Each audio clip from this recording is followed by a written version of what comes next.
Nous remercions tous les chantres de l'Éternel. Parce que nous avons vu que vous avez fait un grand travail. Vous n'avez pas fait les mélanges. Au moins nous savons que ce sont les fils de la maison. Et nous croyons que vous chantez l'enseignement. Amen. Nous voulons également remercier toutes les mamans qui se sont données pour aujourd'hui.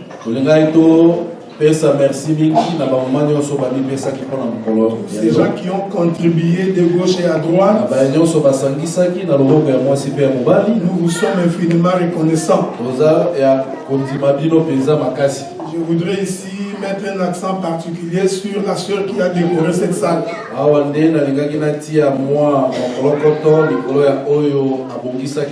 Je crois que la sœur Judith a également nos remerciements.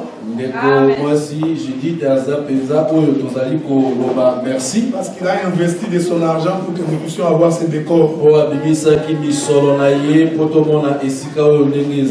Les bien-aimés qui sont également venus de Montréal, Papa Léon, nous vous remercions. Est-ce que ce couple-là vient à chaque dimanche pour écouter la parole? Moi,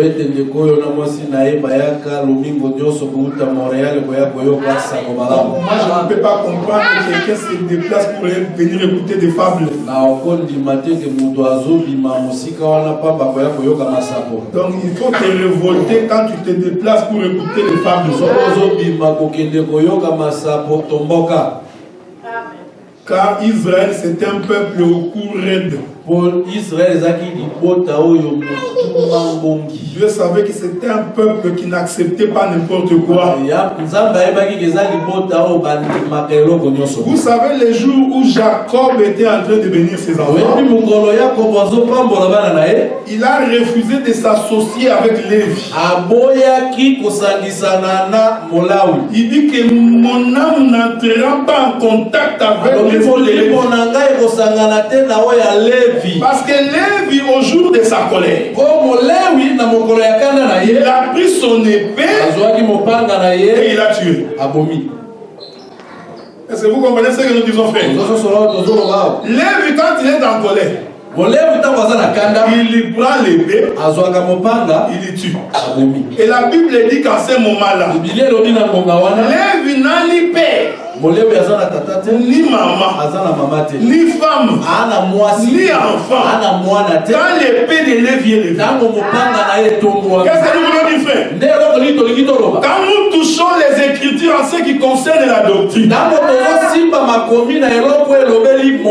nous ne regardons pas la manière des autres. Que tu sois ma femme, la doctrine, nous allons la lever. Que tu sois mon ami. Quand nous prenons les couteaux, c'est-à-dire que nous allons effacer toute passé humaine. C'est ça Lévi. C'est pourquoi les jours où on partageait la terre. Écoutez ce que Dieu dit. Il dit Moïse, tu donneras la terre à tous les enfants de Jacob. Sauf Lévi. Lévi, quand on a distribué les terres, c'était la seule tribu qui n'avait pas de terre. C'était pour dire que Lévi, lui, les choses terrestres ne les concernent pas. Dieu dit, tu vas prendre Lévi, tu vas les consacrer au temple. Donc Lévi sera mon serviteur. Si le peuple a des problèmes, a des difficultés, il doit passer par Lévi. Frère, Dieu ne peut pas t'exaucer si tu ne vois pas Lévi. C'est ça l'évangile. Quand le peuple avait son animal de sacrifice, il venait au temple pour rencontrer l'Éternel. Parce que Dieu habitait les temples. C'est là qu'il est écrit, c'est là que j'ai mis mon nom. Et c'est là que je vais résider éternellement. Donc Dieu avait sa demeure à Jérusalem et dans les temples. Maintenant il a mis quelqu'un pour accueillir le peuple. Il a pris la tribu de Lévi. C'est pourquoi vous allez remarquer, frère. Moïse était lévite. Aaron était lévite. Tous les sacrificateurs étaient lévites. Il n'y a jamais eu un sacrificateur qui venait de la tribu des lions, de Benjamin ou de quoi. Si tu es sacrificateur, tu dois sortir de la lignée de Lévi. Parce que le jour où Lévi est né, la maman a fait une déclaration prophétique. Il a dit ceci. Le jour de la naissance de Lévi, Léa va dire ceci. Désormais, mon mari s'attachera à moi. Donc cela veut dire que depuis la naissance de Ruben et de Siméon, Jacob n'était pas encore attaché à lui. Mais vous voyez, frère, comment est l'évangile, hein? Mais pourtant ils avaient des enfants. Ils étaient déjà mariés. Mais quand Lévi naît, Léa dit ceci. Désormais, mon mari s'attachera à moi. Ah, j'ai compris, frère. Et Lévi, c'était la déclaration d'Adam. Quand Adam a vu Ève venir, il dit ceci. C'est pourquoi l'homme quittera son père et sa mère. Il va s'attacher à sa femme. C'était Lévi, frère. Parce que Léa dit, désormais, mon mari s'attachera à moi. De quel Lévi est-ce que Dieu parlait ici? Parce que vous savez, quand on explique l'écriture, si vous continuez toujours à raconter l'histoire, jusque-là tu n'as pas prêché. Parce qu'il faut te poser la question. En quoi le mariage de Jacob et de Léa, avec la naissance de Lévi, en quoi cela va devenir la parole de Dieu? Donc il faut que nous allions rechercher quelle est la pensée qui est cachée. Or l'écriture dit que le Seigneur Jésus-Christ, c'est lui qui est venu réconcilier Dieu et le monde. Donc Jésus, c'est lui l'attaché. C'est lui qui relie le ciel et la terre. Voilà pourquoi il dit ceci. Je suis le chemin, la vérité et la vie. Personne ne peut aller au Père s'il ne passe pas par moi. Donc lui, il est attaché. Donc c'est lui le véritable Lévi. C'est pourquoi nous disons quand Lévi prend le couteau, il doit veiller sur la doctrine. La doctrine, frère. C'est la chose la plus importante qui nous distingue des gens du monde. C'est-à-dire qu'une église qui tolère les péchés, nous comprenons que Lévi n'est pas dans cette assemblée-là. Une église qui tolère n'importe quoi, qui prend le monde qui amène dans l'église, nous comprenons que Lévi n'est pas dans cette église. Parce que Lévi veille sur la doctrine. C'est pourquoi Paul avait dit, même si nous-mêmes nous revenons après pour changer ce que nous avons dit, que nous soyons anathèmes. Même si un ange descend d'ici, c'est pourquoi nous avons toujours dit, frère, quand quelqu'un dit qu'il a le Saint-Esprit et que ce qu'il dit vient du Saint-Esprit, son Saint-Esprit doit respecter l'écriture. Si ton Saint-Esprit ne respecte pas l'écriture, ce n'est pas le Saint-Esprit. Parce que Christ a dit ceci. Quand l'Esprit viendra, il vous dira dans la vérité ce que je vous ai dit. Donc le Saint-Esprit ne vient pas avec sa propre philosophie. Non. Le Saint-Esprit vient en conformité avec la parole. Je voudrais même pousser ça très loin. S'il n'y a pas la parole, il n'y a pas le Saint-Esprit. Le Saint-Esprit ne descend pas là où il n'y a pas la parole. C'est pourquoi quand Dieu a appelé Moïse, il dit Moïse, viens au sommet de la montagne. Ce n'est pas pour rien que Dieu a dit à Moïse de monter. Parce que Dieu savait que le modèle est céleste. Est-ce que vous suivez ça, frère? Dieu savait que le modèle il est céleste. Il dit Mose, tu vas quitter la terre. Tu vas d'abord monter. Maintenant quand il est arrivé au ciel, parce que nous disons que Moïse est allé au ciel. Parce que la Bible dit qu'il est arrivé au sommet de la montagne. Il a attendu Dieu pendant 6 jours. Parce que nous savons que c'est les 6 jours de la création. Ça s'explique dans les Écritures. Il a attendu le premier jour, deuxième jour, troisième jour, quatrième jour, cinquième jour, sixième jour. La Bible dit que le septième jour, la colonne de nuée va descendre, va l'envelopper. Nous comprenons que Moïse a quitté la terre. Parce que même les enfants d'Israël ont témoigné. Cet homme a fait 40 ans dans la montagne. Il ne peut pas vivre. Maintenant Dieu dit à Moïse, regarde bien le tabernacle. C'était ça le problème de Dieu. Voilà. Le problème de Dieu, c'était qu'il regarde bien. Écoutez ce que Dieu dit à Moïse. Même la mesure. Frère, nous comprenons que ce Moïse-là devait être un grand savant. Il n'est pas monté avec un papier ni un stylo. Mais Dieu lui dit de veiller même sur les diamètres. Vous savez dans les choses de Dieu, frère. Ce n'est pas une question de dire tu vois quand même. Non. Le problème c'est quand Dieu dit 6. Même si ça te dérange. 6, frère. La difficulté qu'on a aujourd'hui, quand Dieu a dit 6, les hommes disent non, tu vois la conjoncture. Mettons 6 et demi. Un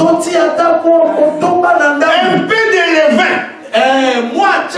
Fais lever la pâte. C'est ce que Dieu a condamné. Une petite histoire. Et toi tu trouves que ce n'est pas grave. Pour Dieu, ça fait lever la pâte. Moïse monte, il regarde. Mesure sur mesure. Maintenant Dieu dit à Moïse, maintenant tu vas descendre avec le modèle. Pourquoi nous disons que le modèle des choses de Dieu, c'est un modèle céleste qui descend sur la terre. Nous comprenons que le modèle qui est descendu, en réalité c'est le Seigneur Jésus. Parce qu'il est écrit, personne n'est monté au ciel. Si ce n'est que c'est lui qui est descendu. Il descend avec le modèle. Maintenant il appelle le peuple. Nous avons toujours dit ceci, frère. Il ne faut pas venir, on t'a appelé. Maintenant toi tu veux nous dire comment faire. Non, le modèle est de Dieu. Nous tous nous allons respecter le modèle. Le peuple apporte des histoires. On construit le tabernacle. Là, écoutez ce que la Bible dit. Lorsque l'Éternel a vu que le tabernacle a été construit selon son modèle, c'est que Dieu voulait. Quand il a vu que c'est selon son modèle, il a compris que Moïse c'est le serviteur fidèle. Qui ne s'écarte ni à gauche ni à droite. Il est intègre dans ce qu'il fait. Il respecte ce que Dieu a. La Bible dit ceci. Lorsque Dieu a vu que c'était selon la colonne de nuée qui conduisait le peuple. La Bible dit que ça va descendre et entrer dans le tabernacle. Vous voyez ça, frère? Donc si les modèles n'étaient pas respectés, Dieu n'allait pas descendre. C'est pourquoi nous disons qu'à un culte, ne respectez pas les modèles. En réalité, même quand vous dansez, vous chantez, Dieu ne descend pas. Ce n'est pas moi, frère, c'est l'écriture. Même quand il a voulu créer Adam, parce que nous disons Adam aussi est un tabernacle. Parce que Dieu avait l'idée d'Adam, c'est-à-dire la pensée céleste. Il a fait Adam un corps selon lui. Maintenant Dieu a regardé. Il dit voilà. J'aime ça, frère. Donc nous comprenons que c'est Dieu là qui était en train de former Adam. En fait, c'est Moïse. Vous avez vu ça? Les dieux qui étaient en train de faire Adam. En réalité, c'est Moïse. Parce que Moïse, quand il a voulu faire le tabernacle, c'est lui qui est décédé avec le modèle. Et c'est lui qui a dit on va construire comme ça. Vous voyez ça? Donc, même dans les jardins, Moïse était là. Il fait. Écoutez ce que la Bible dit. Lorsque Dieu lui-même a constaté que Adam est selon son image, selon sa descendance, la Bible dit c'est comme ça que maintenant Dieu va souffler dans les narines d'Adam. C'est-à-dire que Dieu est entré dans cette corps. En réalité, Adam, c'est Emmanuel. Dieu entre dans ce corps et ce corps commence à marcher. Donc le problème de Dieu, c'était il faudrait que cette terre qui est sortie des eaux puisse avoir la forme de Dieu. Pour que Dieu lui-même puisse descendre. C'est pourquoi ce jour-là Jésus est venu visiter Jean-Baptiste. Jean-Baptiste est baptisé. Il voit le Seigneur. Il dit non, je ne peux pas te baptiser. Écoutez ce que Jésus dit. Laissons faire ce qui est juste. Qu'est-ce qui était juste? Je suis le tabernacle. Je dois avoir la forme de Dieu pour que Dieu vienne habiter ici. Parce que Jésus n'avait pas besoin du baptême. Jésus parlait. Ah, nous comprenons. Et Jean-Baptiste, c'est aussi Moïse. Il dit toi Jésus, il le met dans l'eau. Quand il veut sortir Jésus de l'eau, l'écriture dit ceci: le ciel va s'ouvrir. Pourquoi? Parce que Dieu a vu son modèle. C'est pourquoi nous avons toujours dit, frère, le Saint-Esprit ne descend jamais sur un homme. Le Saint-Esprit ne cherchait qu'un seul corps. Depuis Adam, le Saint-Esprit s'est promené. Il cherchait où est ce corps dans lequel je peux entrer. Jusqu'au jour où Jean-Baptiste l'a fait sortir. Quand ça sort des eaux, l'Éternel voit. Il dit voici Adam. Le ciel s'ouvre. Écoutez ce que la Bible dit. Jean-Baptiste vit l'esprit comme une colombe qui est en train de descendre sur Jésus. Je vous informe que tout le monde n'avait pas vu. L'écriture dit que c'est Jean-Baptiste qui a vu. Les gens qui étaient là-bas, ils voyaient un simple homme qui est sorti de l'eau. Mais le Saint-Esprit a ouvert les yeux des gens. Jean a vu Dieu descendre, entrer dans un corps et commencer à C'est pourquoi Paul avait dit en lui, en Jésus, habitant corporellement la plénitude de la divinité. Donc le Saint-Esprit ne descend pas sur moi et sur toi. Ça descend sur Jésus. Mais pour que toi et moi nous puissions avoir le Saint-Esprit, il faut que nous nous retrouvions dans le corps qui a d'abord reçu le Saint-Esprit. C'est pourquoi nous disons, frère, quelqu'un qui n'a pas encore cru en l'évangile, comment a-t-il reçu le Saint-Esprit? Amen. Quelqu'un qui vit dans le péché. Quelqu'un qui vit dans la débauche. Qui vit dans l'impudicité. Dans la médisance. Et il tremble. Il dit dans le Saint-Esprit. Ça, c'est l'évangile social, frère. L'évangile du Seigneur. La terre doit d'abord sortir des eaux. Très bien, frère. Si tu n'es pas encore sorti des eaux, l'Esprit de l'Éternel ne peut pas descendre sur toi. Dieu n'a jamais changé. Quand il a voulu bénir Israël, il dit, je vais d'abord vous faire sortir de l'Égypte. Est-ce que Dieu n'avait pas la capacité de bénir Israël en Égypte? Il pouvait le faire. Il pouvait le bénir. Il pouvait me renverser Pharaon. Mais Dieu, comme il enseigne, il dit, moi Dieu, avant de vous bénir, vous devez d'abord sortir de l'Égypte. Oh, qu'est-ce qu'il faisait l'Égypte? C'est l'eau.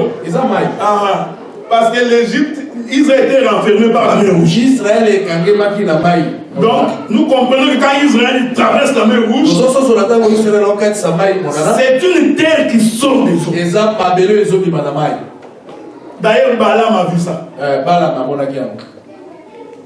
C'est pourquoi l'apôtre Pierre vient confirmer.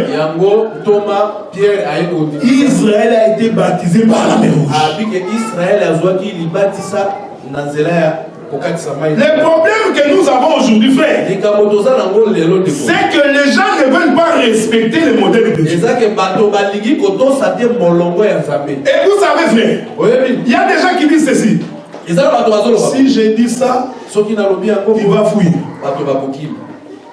Tu vois, tu as changé la mesure. Non, si je dis ça, il ne viendra plus. Dieu soit loué. Parce que nous allons te chasser. Amen. Amen. Parce qu'on ne peut pas tordre le sens des Écritures pour faire plaisir à des humains. Non, quand si je dis ça, comme lui il est dans ça, il va se fâcher. Demain il vient pas. Parce que nous, la foi que l'Écriture nous dit, que personne ne peut venir si Dieu ne l'a pas attiré. Il faut jamais croire parce que tu prêches, tu calques, aux autres calqués. Que les gens vont venir. Tu n'as pas compris la Bible. La Bible dit que personne ne peut venir. Si Dieu ne l'a pas fait, toi ton problème c'est seulement dire ce que Dieu a dit. Qu'il vienne ou qu'il vienne pas, c'est pas ton problème. Dis ce que Dieu a dit. Non, nous avons fait un jeûne de 40 jours. Pendant 40 jours, nous avons mangé des légumes. Et ils appellent ça jeûne. Il n'y a pas de fondement dans les Écritures. Tu vois, on a déplacé la mesure. On a déplacé la mesure. Notre jeûne consiste de manger des légumes. Non, tu manges, tu gênes pas. Car la Bible dit que quand un peuple gêne, il ne boit pas, il ne mange pas. Même quand tu bois, tu n'as pas gêné. C'est ça la doctrine. Donc les gens font des choses pour faire plaisir aux gens. Et tellement que les gens n'ont pas l'enseignement. Non, maman a fait 100 jours de jeûne. On a vu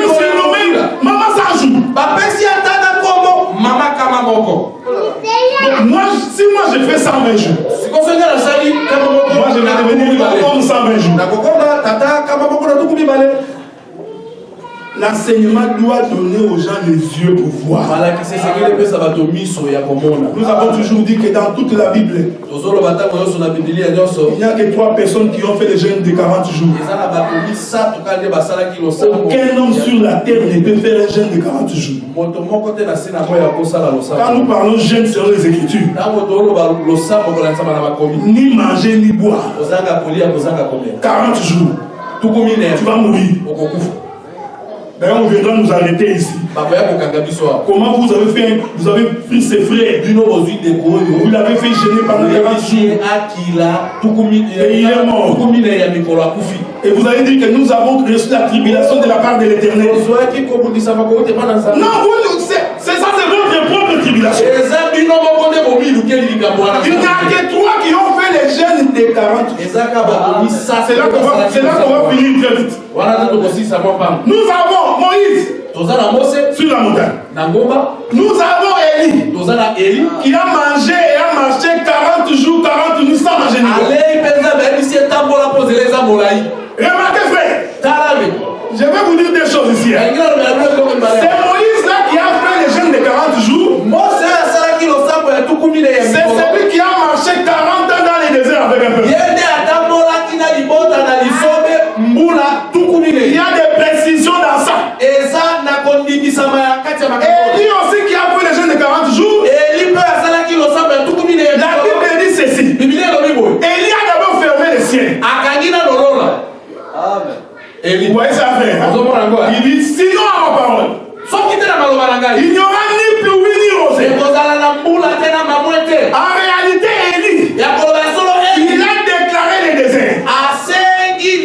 Parce que ce qui fait les déserts, c'est l'absence de la pluie. Dès qu'il ferme les cieux, il fait la marche. 40 jours, 40 nuits. Jusqu'à dans la maison de l'étranger. Sans manger ni boire. Jésus aussi arrive. Il reçoit les baptêmes. Au lieu d'entrer dans la ville, il va au désert. Amen. Frère, ne pas pour gêner.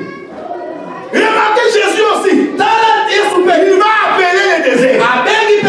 Il reçoit les baptêmes. Parce que Jean avait déjà dit. Je suis la voix de celui qui crie dans les déserts. Mais Jean, quand il disait ça, frère, il était au Jourdain. Physiquement, il y avait des noms. De quel désert Jean parle? Jésus qui sort de ces eaux-là, va aussi dans les déserts. 40 jours, 40 nuits. Sans manger ni boire. Voilà pourquoi sur la montagne de transfiguration, quand Jésus est apparu, il a fallu que les 240 viennent. La Bible dit ceci. Pierre a regardé. Il a vu Moïse. Il a vu Élie. Je me posais la question. Qui avait montré à Pierre la photo de Moïse?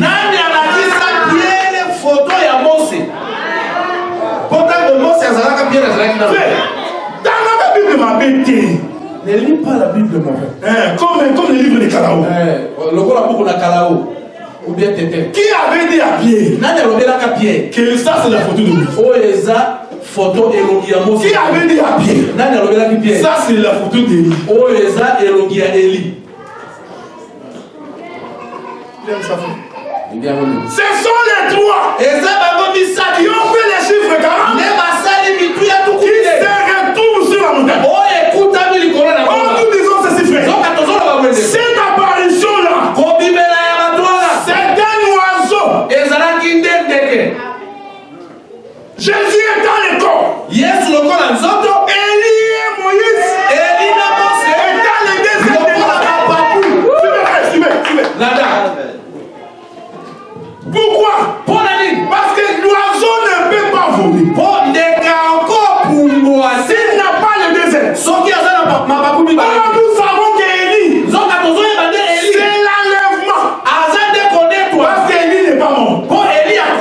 Il est monté aussi. Mais Moïse, il est mort. Mais on n'a pas trouvé son tombeau. Jusqu'aujourd'hui, on cherche les tombeaux de Moïse. Personne ne sait où on a. Nous comprenons que Moïse, il représente tout ce qui dort en Jésus. Alors qu'Élie explique ceux qui vont être allés. Paul dit ceci, frère. Quand l'Éternel apparaîtra sur les états, ceux qui sont morts en Jésus, nous comprenons que c'est Moïse. Ils vont d'abord ressusciter. Ceux qui sont vivants,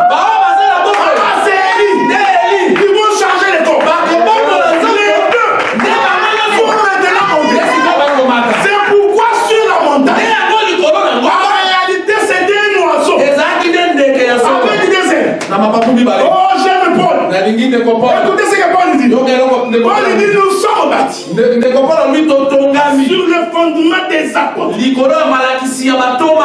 prophètes. Oh, les apôtres, c'est le fondement, c'est la terre, c'est Moïse. Les prophètes, c'est les ciels. Nous comprenons que c'est Élie. Sans ces deux choses, tu ne peux pas aller à l'enlèvement. Donc sur la montagne là, c'était tout un homme qui était debout avec des ailes pour expliquer que ceux qui croient en sa parole, même s'ils meurent comme ça, en réalité ils ne sont pas dans le tombeau. Vous voyez ça, frère? Un chrétien quand il meurt, je parle d'un bon chrétien. Je ne parle pas de celui qui était un brigand. Il est mort, tout d'un coup il devient bon. Non, c'était un bon frère. Il faisait bien, mais il était un brigand. C'est pourquoi nous avons toujours dans un deuil comme ça. Quand il y a un gros, on préfère ne pas prêcher. Parce que si j'ai les témoignages du frère, je veux dire qu'il ne peut pas aller au ciel. Et le monde, comme il n'aime pas ça, ils vont me traiter de n'importe quoi. Les gens font semblant. Vous saviez que c'était un coureur de jupons. Il aime l'argent comme s'il va mourir. Mais quand il meurt, il devient bon. Ça, c'est l'enseignement social. C'est pourquoi j'aime Jésus. Jésus, il s'aimait les troubles. L'évangile consiste à s'aimer les troubles. Vous comprenez? L'évangile, c'est s'aimer les troubles. Si tu viens dans un milieu, tu ne sèmes pas les troubles, c'est que tu es comme eux. Mais si tu es différent d'eux, ta présence doit s'aimer les troubles. Vous savez, Siméon a eu la promesse. Il ne mourra pas avant d'avoir la promesse. Il est resté au temple. On amena Jésus au temple. Je vous informe, Jésus n'est pas arrivé au temple le 8e jour. Il faut pas, ça, tu n'as pas bien lu le livre de Luc. Lévitique dit ceci, que quand une femme accouche, avant de se présenter au temple, il doit attendre 33 jours. Marie ne pouvait pas aller au temple avant d'avoir atteint ces 33 jours. Et la loi disait aussi que quand tu donnes naissance à un enfant mâle, le 8e jour, tu vas le circoncire. Ensuite, la femme doit attendre 33 jours pour se présenter au temple. Nous comprenons que quand Marie, quand il a mené Jésus au temple, temple. Nous étions après 40 jours. Parce qu'il y avait d'abord les 8 jours qui confirmaient la circoncision. Plus les 33 de sa purification. Après 40, il va maintenant amener Jésus au temple. Le véritable Judas. Maintenant, Simeon, quand il prend Jésus, écoutez ce qu'il dit. Il dit cet enfant, il sera un sujet de contradiction.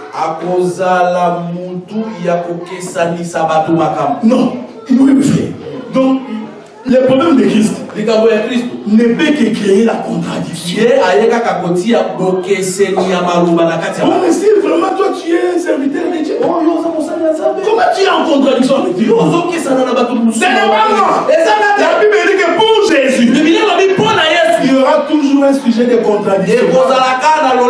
Il dit à cause de cet enfant, beaucoup vont tomber. Plusieurs vont se lever. Nous comprenons que cet enfant, c'est un couteau à double tranchant. Il peut te tuer, il peut te tuer la vie. Même lui-même a posé la question. Il dit vous qui visitez la ville. Parce que Jésus ne visitait pas les pharisiens. Jésus n'était pas ami des pharisiens. Quand tu sais que tu as l'évangile, ne côtoie pas un pharisien. Parce qu'il ne va pas changer. Quand tu sais que cet homme ici, malgré l'étiquette de l'homme de Dieu, mais quand il vit comme un païen. C'est un pharisien. Pourquoi tu le côtoies? Jésus ne côtoyait pas ces gens. Même Nicodème est venu le voir en coulisses. Parce que Nicodème était pharisien. Il lui dit, nous avons dit que toi tu es adopté. Nous comprenons que les pharisiens s'étaient réunis et ils parlaient de Jésus. Jésus dit, bon, vous qui côtoyez les pharisiens, qu'est-ce qu'ils disent? La même personne. Voilà la contradiction. Certains disent que tu es Jean-Baptiste.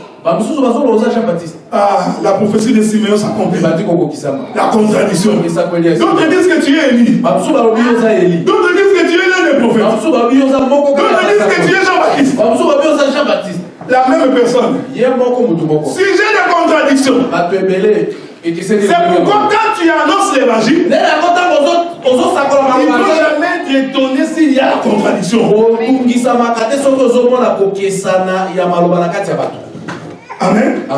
Bon, on va manger bientôt les cafinières. Maintenant, je vais finir par vous dire pourquoi nous nous réunissons. Ésaü, c'était le fils premier. La Bible dit qu'il est né avec des poils. Quand tu lis Genèse 25, la Bible dit qu'il est né avec des poils comme un manteau. En d'autres termes, Ésaü est né habillé. Donc, parce qu'on dit que les poils d'Ésaü, c'est le manteau. Nous comprenons que Ésaü, c'est un homme qui est né habillé. Mais son frère Jacob, la Bible dit qu'il est né sans poil. Donc quand tu lis ta Bible, il faut bien lire la Bible. Tous les mots que Dieu place, il les place avec un but. Le premier-né, il est né habillé. Alors que son cadet, il est né nu. Parce qu'on dit que le poil c'est le manteau. Oui, celui qui n'a pas de manteau, il est habillé. Il y a une écriture qui dit comme ça dans Lévitique. Si tu prends le manteau de ton frère en gage, engage Nyongo. Lokola Nyongo. Tu dois lui remettre avant le coucher du soleil. Et c'est que nous sommes qui se lèvent, parce que c'est le seul manteau qu'il a. Parce que quand la nuit va arriver, comme il va faire froid, et que lui n'a pas de manteau, il va mourir. Est-ce que Dieu s'est soucié du manteau? J'aime ça. Maintenant, regardez. Donc, Esaü, c'était un homme qui avait un manteau. Et je vous informe que c'était le premier-né. Et Jacob, c'était le cadet. Maintenant, la Bible dit ceci. Quand Isaac est devenu vieux, il devait mourir. La Bible dit qu'il ne voyait plus bien. Il va appeler Esaü. Il dit Esaü, tu vas aller me chercher à manger. Pour que moi je puisse manger et te bénir. Pendant que Isaac parlait avec Esaü, le message c'est Esaü qui l'a reçu. La Bible dit que la maman était à côté. Comme c'est dans les habitudes de maman. De toujours écouter derrière la porte. Vous savez quand je dis derrière la porte, ce n'est pas seulement derrière la porte. Même quand nous nous causons avec le fils.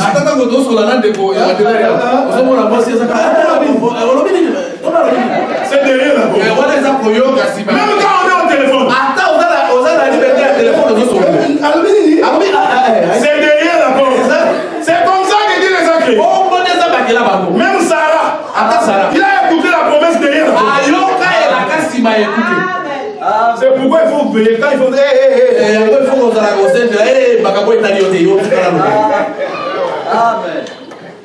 la maman écoute.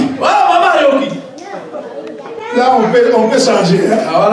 Parce que nous comprenons que c'est la maman qui comprend les langages des papas. Pendant que Esaü est allé chercher les gibiers dans la forêt, maman avait une autre interprétation de ce que les papas avaient dit. Il dit non. Jacob, la nourriture que ton papa veut manger, c'était l'animal de la maison. Ce n'est pas qu'on va chercher à la fin. J'aime ça faire. Pour que le papa mange, il ne doit manger qu'une nourriture qui sort de sa propre maison. La Bible dit qu'ils vont récupérer l'agneau qui était dans la maison. Maman prend. Il prépare au bout de dans l'évangile, la maman prépare pour le papa. Non. Dis à ta fille de préparer pour le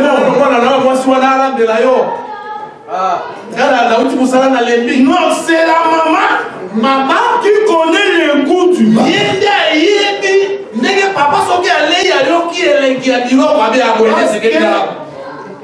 Rebecca était sûre. Quand papa va manger ça, il va venir. Il prend l'animal, il le tue. Nous comprenons qu'il y a un sacrifice. Est-ce que vous voyez frère? Donc pour que Jacob rentre chez le père,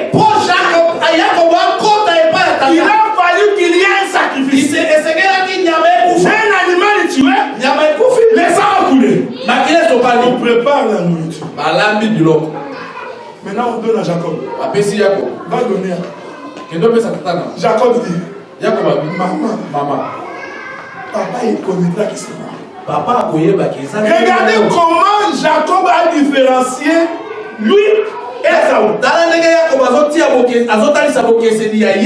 Il n'a pas parlé de sa voix. Il dit, mon frère est venu. Moi je n'ai pas de voix. Donc le papa pour qu'il me reconnaisse, c'est simple. Comme je n'ai pas de voix, il saura que c'est Jacob.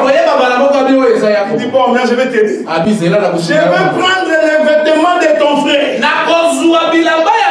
Je vais te les faire porter. La Bible dit que Rebecca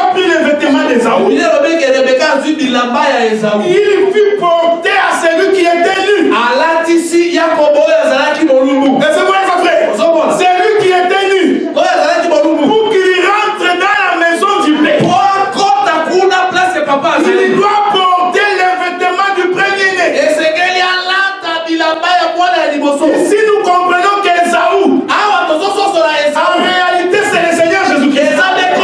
Lui le premier-né, qui a accepté de se dépouiller pour que nous soyons vêtus. On prit les vêtements, on a lui porter Jacob. Jacob était très sûr. Les pères va écouter. À cause de quoi? À cause du vêtement du frère. C'est-à-dire que pour que Dieu t'agrée dans sa présence, si tu n'as pas le vêtement de Jésus, Dieu ne t'écoute jamais. C'est là où j'avais dit un jour, frère. Dieu n'a jamais écouté quelqu'un. Dieu n'écoute pas la prière de quelqu'un. Pour que Dieu t'écoute, il faut que tu aies le vêtement de Jésus. C'est pourquoi il avait dit aux disciples, si mes paroles te maintenant prie. C'est-à-dire qu'il faut que Christ en toi, pour que Dieu puisse t'écouter. Jacob, il fait la marche. Vous savez, nous vous invitons de nous visiter régulièrement, frère. Parce que nous avons beaucoup de choses à dire. Parce que cet homme de Jacob qui est en train d'aller vers le Père, en réalité, il quittait le parvis. Il est entré dans le sein. Et il allait dans le lieu. Parce que la chambre du Père, c'est le lieu qui est saint. Donc, cet homme d'Isaac qui était vieux dans sa chambre, en réalité, c'était Dieu dans le lieu très saint. Il ne voyait plus bien. À cause de quoi? À cause du sacrifice. Jacob rentre. Il dit, Père, voici la nourriture. Le Père, il dit, ce que j'entends là, c'est la voix de Jacob. Mais viens que je te touche. Quand il a touché, il a senti le fils premier. C'est-à-dire qu'ici, Isaac ne pouvait que bénir. Mais il savait que c'était Jacob. Parce qu'il a dit lui-même que ça c'est la voix de Jacob. Il savait. Mais comme c'était une prophétie, pour expliquer que nous, lorsque nous serons revêtus du Seigneur, crois que c'est Adela qui parlera. Mais Dieu ne m'exauce pas. Il exauce à cause de Christ. C'est pourquoi la Bible dit, quand tu as pris le vêtement de ton frère, parce que cet homme dont la Bible parle ici, en réalité c'était Adam. Parce que Adam avait un vêtement. Il a péché. Dieu a retiré le vêtement. La Bible dit qu'il a constaté qu'il était nu. Nous comprenons qu'après avoir péché, Dieu lui avait enlevé les vêtements. Donc celui qui a pris le vêtement d'Adam, c'était Dieu lui-même. Il prend le vêtement d'Adam, mais là il les chasse nus. Adam sort. Nous comprenons que c'est Adam qui est sorti. C'est Jacob. Mais Dieu qui est resté avec les vêtements, c'est Esaü. Il est resté avec les vêtements. Mais l'homme s'est retrouvé dehors. Nu. Dieu maintenant descend pour le chercher. Adam, où es-tu? Parce que je vous avais dit que c'est le soir qu'on doit lui remettre son vêtement. Parce que Lévitique dit que c'est au soir qu'il faut remettre les vêtements de la personne qui fait. Comme Dieu respecte sa parole, il devait remettre les vêtements d'Adam que le soir. C'est pourquoi Jésus est mort le soir. Parce qu'il remettait les vêtements à Adam. Regardez frère, parce que physiquement Jésus est mort à 15 heures. Mais la Bible dit que le soleil s'est couché. Nous comprenons que c'était le soir. Maintenant, Dieu sort. Adam est où? Adam dit je me cache. Parce que je suis nu.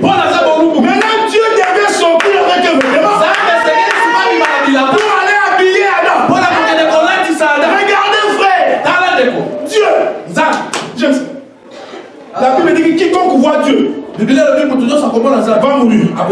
Donc Adam dans les péchés. S'il voyait Dieu comme il le voyait avant le péché, il allait mourir. Qu'est-ce que Dieu fait? Il porte des vêtements. Ça c'est Ésaü, frère. Vous voyez ça? Oh, les vêtements que Dieu porte pour sortir, c'est ça qu'on appelle le fils de Dieu.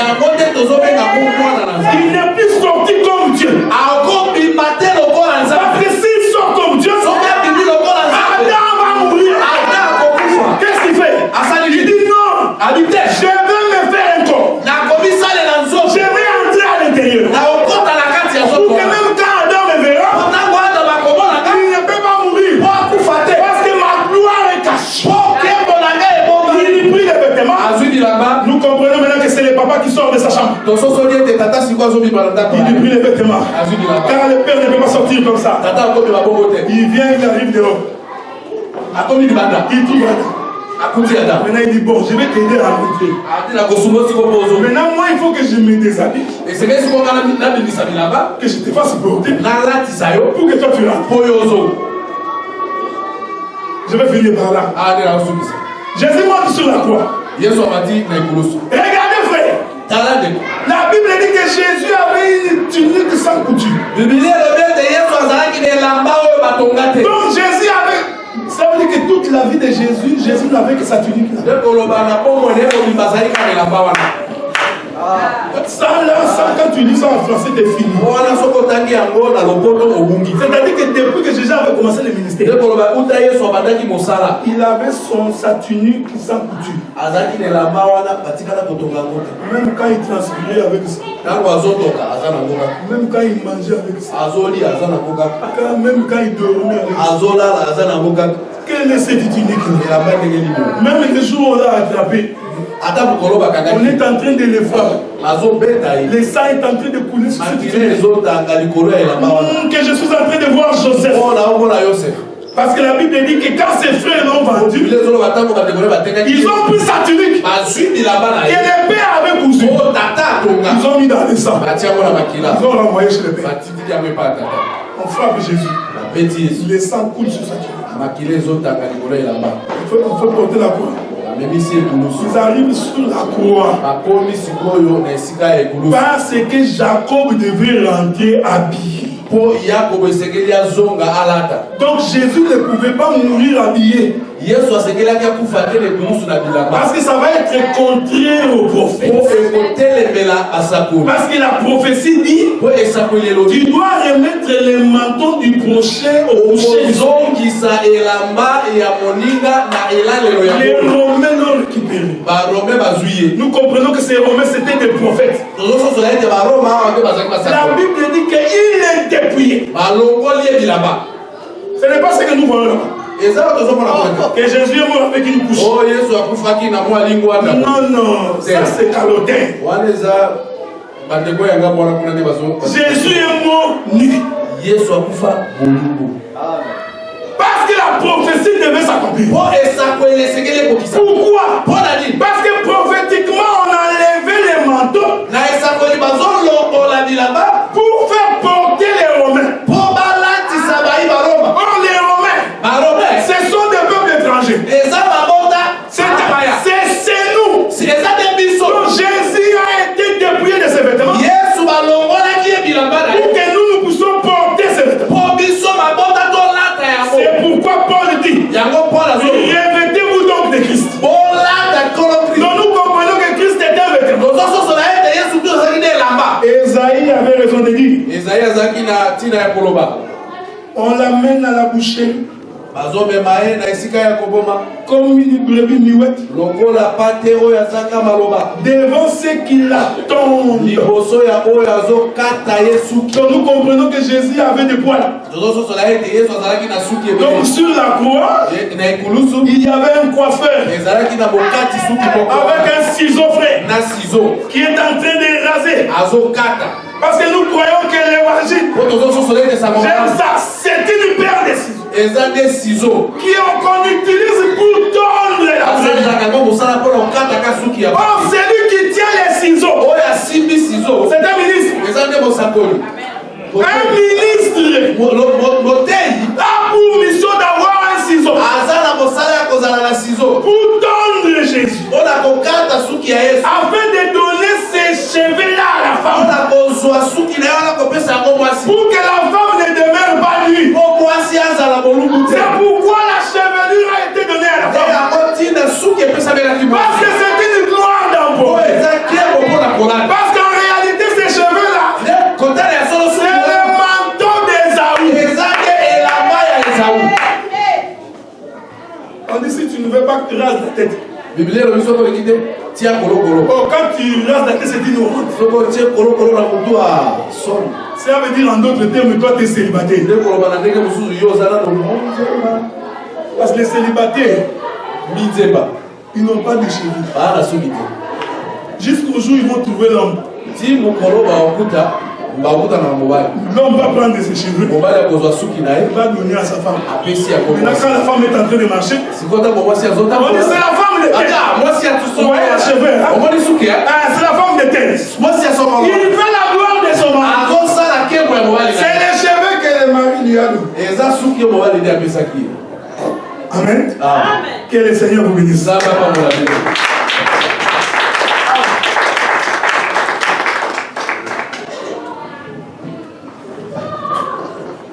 Amen. Alléluia. Est-ce que nous pouvons encore acclamer pour la parole de Dieu?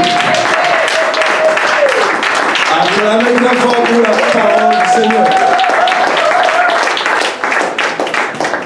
Amen. Vous savez, il y a certains gens qui ont des difficultés à comprendre ces choses. Donc, il faut que vraiment que le Saint-Esprit nous aide à connaître et à comprendre les explications qui sortent de la bouche de l'homme de Dieu par rapport au Saint-Esprit qui est en train de l'inspirer à travers la parole de Dieu. Amen. Voilà, parce que je voulais dire quelque chose, parce que peut-être ton entendement peut être différent de l'autre. Je voulais juste te faire comprendre quelque chose, c'est que l'homme de Dieu veut te dire. À propos de le Saint-Esprit ne descend pas à un homme. Quand tu comprends ça, comment le Saint-Esprit ne peut pas descendre à un homme. Donc, l'homme dont on parle, c'est H, l'homme à grand H. Amen. Donc, l'homme, la femme c'est un homme. L'homme c'est un homme, H. Même les sirènes sont des hommes. Je veux venir. Même les sirènes sont des hommes. Un marabout c'est un homme. Un magicien c'est un homme. Un impudique c'est un homme. Tati Wata, dit Mami Wata, c'est aussi un homme. Mais le problème est que le Saint-Esprit ne peut pas descendre comme ça. Pour que le Saint-Esprit descende, c'est là où la Bible dit à tous ceux qui l'ont reçu. Quand Dieu parle, quand on parle à tous ceux qui l'ont reçu, on parle de sa créature qui l'a reçu.